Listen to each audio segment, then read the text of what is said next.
We all want to bring home the bacon. But if you've hit the supermarket lately, you've probably been stunned by the sticker prices. Over the last year, the cost of this popular breakfast food increased over 19%. I like bacon, y'all. This is like really driving me crazy. And that's not all. Food in general is more expensive, and so are cars and clothing and rent and even gas, all thanks to rising inflation. A little over a year ago, the Fed predicted that we would end 2021 with consumer prices 1.8% above what they were in 2020. Boy, were they off. The consumer price index actually surged to 7%, the highest since 1982. After dealing with the coronavirus and the economic toll it took on Americans, this seems unfair, if not cruel. Today, supply chains continue to be jammed up, and interest rates are on the verge of being raised for the first time since 2018. So, should Americans just hold on to their wallets a little tighter? Here to give some much-needed insight on the state of inflation is Rakeen Mabud, Chief Economist and Managing Director of Research and Policy at the Groundwork Collaborative. Rakeen, welcome to Amplified.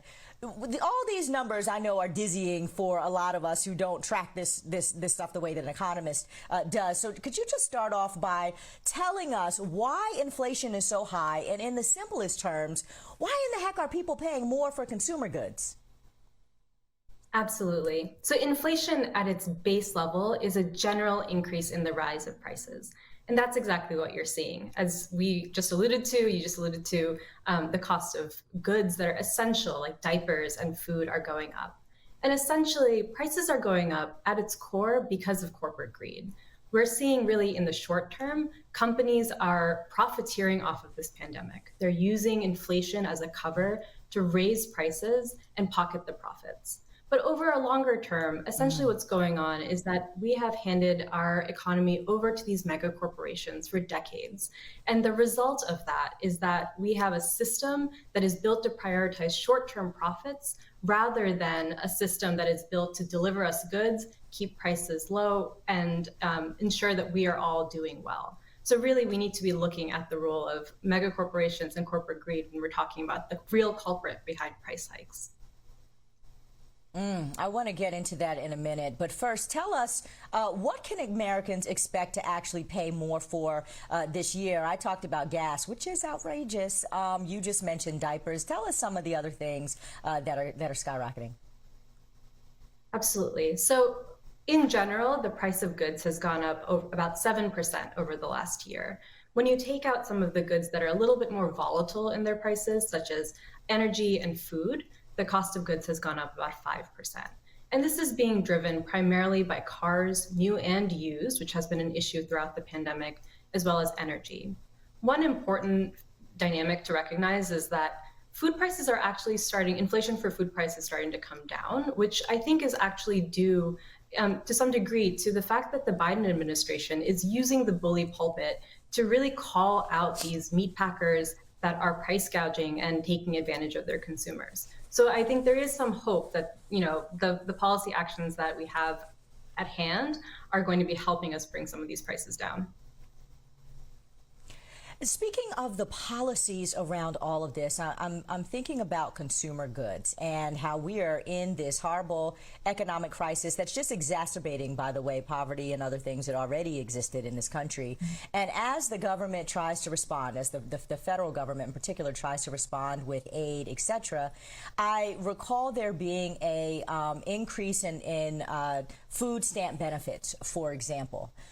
Some of the things that we're talking about, though, you can't actually purchase with food stamps, with WIC. So if your child needs diapers and the cost of diapers is going crazy, you can't actually buy those with some of the government subsidies that are happening. And so as we think about the policy solutions, I'm curious if you have some thoughts and a take on how the government, as it continues to seek ways to be able to provide aid to families, can do it in a way where it's supporting the purchase of the goods that are actually being impacted by inflation. No, that's a really, really important question. I mean, ultimately, what you're speaking to is the fact that we have an economy that's not set up to help people. We have an economy that's set up to help these big companies make a lot of profits, and all of us as consumers, as workers, as families are struggling.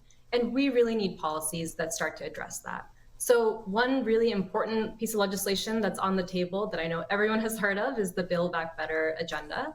That would have an incredible set of long overdue investments in things like childcare, in things like paid leave, in things that will and policies that will bring down drug prices. I mean, this is an incredible agenda that we need to pass. It's not the end of the road. It's a first step towards reorienting our economy to one that works for us, but that's an important piece of legislation on the table. I think the Biden administration is taking some really important regulatory actions as well, which is fantastic to see.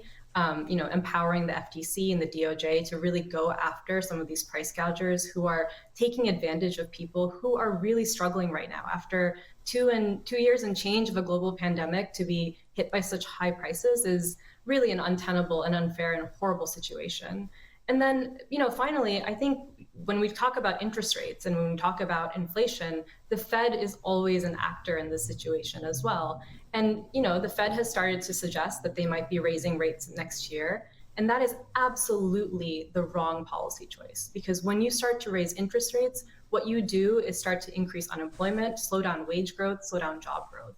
And so exactly the people who have been harmed most by the rising prices, Black and brown communities, particularly Black and brown women, immigrant communities, low-income communities, these are the folks who will be hit hardest by an increase in rates. So I think across the board, we have a really clear sense that we need to be centering people in our policy response to this moment, whether that's the pandemic or the price dynamics we're seeing right now. And I think the good news is that there are policy tools on the table to start to do that. Let's talk about those policy tools. One more thing, though, about these interest rates. But I think a lot of people don't quite understand what the Fed is doing and moving interest rates, et cetera. But interest rates absolutely have an effect on pricing, too. The news from the Fed about those interest rates going up is driving up home prices. Just this week, the average rate for a 30-year fixed rate loan jumped from 3.22 to 3.45%. And I'm curious, what is this going to do for first-time home buyers who are trying to get in the game, particularly for Black and brown home buyers whose home ownership rates pale in comparison to their white counterparts? Yeah, absolutely. I mean, this is essentially going to make homeownership much harder to access for so many people who have long been left out of access to wealth and prosperity and the ability to build that wealth, right? I mean, this moment is not unique. We have redlining, we have the subprime mortgage crisis, we have, a lack of investments in even clean water in Black and brown communities. And fundamentally, what we see is a system that is not centering the people who are always left behind in this crisis. I mean, I think when you look particularly at the labor market, for example, I mean, the Black unemployment rate this last month is twice that of the white unemployment rate. It's at 7.1%. That is a crisis level unemployment. And that's not what a healthy economy looks like, right? That is actually a deeply problematic set of inequalities and a long-running set of inequalities that we need to address, and making sure that we are really centering our policy responses, whether that you're in the Fed or whether you're in Congress or whether you're in the administration, in making sure that Black and brown folks and folks who have always had the biggest barriers to building wealth, to enjoying prosperity in this country, are able to do so. I mean, that's the key to the whole ballgame here. So what are the policy solutions then? I mean, what exactly could be done? You just mentioned Build Back Better, which has a bunch of stuff going on in there. I seem to think, though, from my vantage point, that when these conversations are happening about the economy, there are fuzzy math job numbers, right? So we know what's happening really with unemployment, but the math and the president standing at the podium touting these good numbers doesn't always suss out with what we know to be real. And then there's this conversation about interest rates and moving them and the Federal Reserve, and what is that even about? And then there's a conversation about inflation. You're talking about it with regards to corporate greed, but nonetheless, it's still this language out there. Policy solutions get into what, right? Like, what do we do? What do you think that the federal government, Congress should be thinking about and doing? I mean, for like to start on the monetary policy side, the Federal Reserve has a dual mandate to keep stable prices and to get full employment. We have never had full employment for Black and brown folks in this country. So I would love to see the Fed really, really center full employment in their rate hike decisions. And if they were doing that, they would not be talking about raising rates right now. On the congressional side, I mean, in addition to the Build Back Better agenda, there's a lot we can do. I mean, I think we've really seen the success of programs that we have put in place over the course of this emergency, such as the child tax credit, which put much needed cash in people's pockets to be able to afford basic necessities. We saw, an expanded unemployment insurance system that, allowed people to take a breath when they were going through this massive crisis and find another job if that's something that was important to them. I think we have, you mentioned the jobs numbers. It's always important to look under the hood at those jobs numbers. And I think it's also important to look at job quality, right? I mean, the positive news here is that we have seen, especially for low-wage workers, some improvements in wages and ability to sort of trade up into a better job. But all of that will backslide if we don't, institutionalize some of these gains by passing the PRO Act, by raising the minimum wage. I mean, there are a plethora of policy solutions that we know that we can put in place to create a better system for everyone. I think the last thing I'll say on this, I mean, it really, we have more agency than we're often sometimes led to believe in creating an economy that actually works. And every bit of government, whether, wherever you sit, you have tools and we can make policy choices to prioritize people's well-being. Inflation only matters insofar as it affects people, right? We don't care about inflation as this amorphous concept. We care about inflation because it hurts people.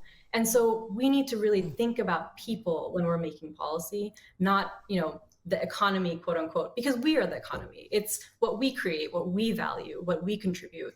And so if we're not centering us, then we're not going to be creating an economy that's healthy, that's equitable, and that really lifts up folks who have always been left behind in moments of crisis and recovery. Just imagine what it would look like if the legislative landscape was designed to give power to the people. That would be a whole different America that we would be living in. Rakeen Mabud, Chief Economist and Managing Director of Research and Policy at the Groundwork Collaborative, thank you so much for sharing your insights and joining us here on Amplified. Appreciate you.